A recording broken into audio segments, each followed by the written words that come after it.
আসসালামু আলাইকুম। কেমন আছেন সবাই? আশা করছি ভালো আছেন। নতুন একটা ব্লগ ভিডিও নিয়ে আসলাম আপনাদের মাঝে। আশা করি আমার ভিডিওটা আপনাদের ভালো লাগবে। তো ভিডিওর কোনো অংশ যদি ভালো লেগে থাকে প্লিজ একটা লাইক দিবেন। আমার চ্যানেলটা সাবস্ক্রাইব করে আমার পাশে থাকবেন।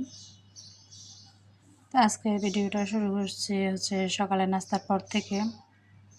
অন্যদিন দেখা যায় নাস্তা করার আগে থেকে ভিডিওটা শ্যুট করা হয়। আবার মাঝে মধ্যে দেখা যায় দুপুরে যখন রান্নাবান্না করা হয় তখন থেকে করা হয়। তো আজকে রান্নাবান্নার তেমন একটা ঝামেলা নাই, তাই আজকে নাস্তা করার পর থেকে ভিডিওটা শুরু করলাম। তো এখানে কিছু ক্রিম বন আর কিছু বিস্কিট নিয়ে আসা হয়েছিল কালকে, তো এগুলোর প্যাকেট থেকে বের করা হয়নি। এখন আমি এগুলোকে প্যাকেট থেকে বের করে নিচ্ছি। এগুলো যে কাস্টার্ড ক্রিম বন, বনের ভিতরে যে ক্রিমটা ওটা খুব মজা। আর এখানে কিছু বিস্কিট নিয়ে আসা হয়েছিল। এখানে বিস্কিটগুলো কেজি হিসেবে বিক্রি করা হয়। তো এখানে আধা কেজি বিস্কিট আছে। তো বিস্কিটগুলোকে আমি এখন প্যাকেট থেকে বের করে নিয়ে বয়ামে ঢুকে রাখবো। ইদানিং খুব গরম পড়তেছে, মানে সব জায়গাতে এত পরিমাণ গরম বলার বাইরে। সেই সাথে কারেন্টটা দেখা যায় কোনো রকম একবার যাইতে পারলে এটা আর আসার কোনো খবর নাই। দেখা যায় সকালে 10টা সাড়ে 10টা যদি কারেন্ট যায় তো সে কারেন্টটা আসার একদম 12টার দিকে। এত পরিমাণ গরম আর সেই সাথে কারেন্টের সমস্যা। আমার মনে হয় সব জায়গাতে একই অবস্থা। তো আমি এই বিস্কিটগুলো আর ক্রিম বনগুলো গুছিয়ে নিচ্ছি। গুছিয়ে নেওয়ার পাশাপাশি আমার জন্য এক গ্লাস ট্যাং করে নিচ্ছি। তো আমি এখন ট্যাংটা আর কয়েকটা বিস্কিট খেয়ে নেব, যেহেতু নাস্তা করা হয়েছে আরও সকালে প্রায় 9টার দিকে। তো এখন আমি 11:30-12টার দিকে কাজগুলো করতেছি। আজকে যেহেতু রান্নাবান্না ঝামেলা তেমন একটা নাই, তাই ভাবলাম আজকে অন্য কাজ করব।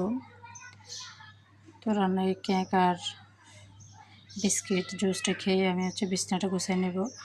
সাথে রুমের যে ফার্নিচারগুলো আছে ওগুলো সবগুলো পরিষ্কার করে বিছানাটা গুছিয়ে ঘর ঝাড়ু দিয়ে নেব। এখন তো নাস্তাটা করে আমি বিছানাটা গুছাতে চলে আসছি। বিছানাটা গুছিয়ে নিয়েছি, ঝাড়ু দিয়ে ভালো করে ঝাড়ু দিয়ে নিয়েছি। তারপর ফ্লোরটা ঝাড়ু দিয়ে নেব। ফ্লোরটা ঝাড়ু দিয়ে নেওয়ার পাশাপাশি রুমে বাকি যে ফার্নিচারগুলো আছে সেই ফার্নিচারগুলো একটু মুছে নেব। তো আমার বিছানাটা ঝাড়ু দেওয়া হয়ে গেছে। তো আমি বিছানাটা ভালো করে ঠিক করে নিচ্ছি। ঠিক করে নেওয়ার পর বাকি ফার্নিচারগুলো মুছে নিয়ে এখন ঘরটা ঝাড়ু দিয়ে মুছে নেব। যেহেতু রান্নাবান্নার ঝামেলা তেমন একটা গতকালকে কিছু মাংস রান্না করেছিলাম, মাছ রান্না করেছিলাম, তাই আজকে আর রান্না করা লাগবে না। আজকে শুধু ভাত রান্না করবো আর কিছু ডাল রান্না করবো, তাতে হয়ে যাবে। সেই জন্য যেহেতু রান্নার ঝামেলা নাই, তো বাকি কাজগুলো করবো আজকে। আজকে যেটা করতে চাইছিলাম সেটাই একটা জারের মধ্যে কালার করব, তো সেটাই বের করে নিয়েছি। তো এখানে আমি আমার পুরো বিছানাটা গুছিয়ে নিয়েছি, ঘরটা গুছিয়ে নিয়েছি, সেটাই শেয়ার করলাম আপনাদের সাথে। তো আমি যে জারটার কালার করব সেটা একটা নিউট্রেলা জার। তো জারটার উপর যে স্টিকার থাকে ওই স্টিকারটাকে আমি পরিষ্কার করে নিয়েছি, কিছুক্ষণ পানিতে ভিজিয়ে রেখে এরপর তুলে নিয়েছি। তুলে পরিষ্কার করে শুকিয়ে নিয়ে তারপর এখানে কালার করতেছি। তো এখানে আমি 2টা কালার করব, সাদা আর হলুদ কালারটা করব। এখানে এইভাবে কিছু ফুল এঁকে নিচ্ছি। প্রথমে সাদা কালারের দিয়ে ফুলটা এঁকে নিচ্ছি।